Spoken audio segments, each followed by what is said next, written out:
If you find yourself locked out of your Chase bank account due to suspicious activity, follow these steps to regain access. This guide will help you navigate the process smoothly. Step 1. Gather your information. Before contacting Chase, collect all necessary information such as your account number, social security number, and any recent transactions.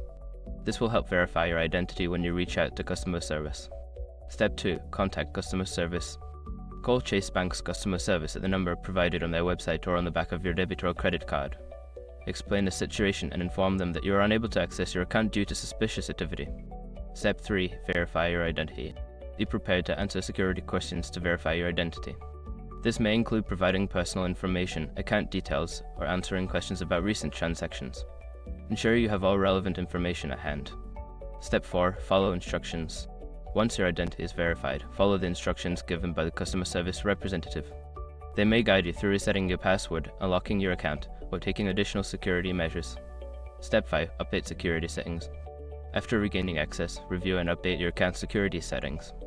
Change your password to something strong and unique, enable two-factor authentication, and monitor your account for any further suspicious activity. By following these steps, you can regain access to your Chase Bank account and ensure your financial information remains secure. Always stay vigilant and report any suspicious activity immediately.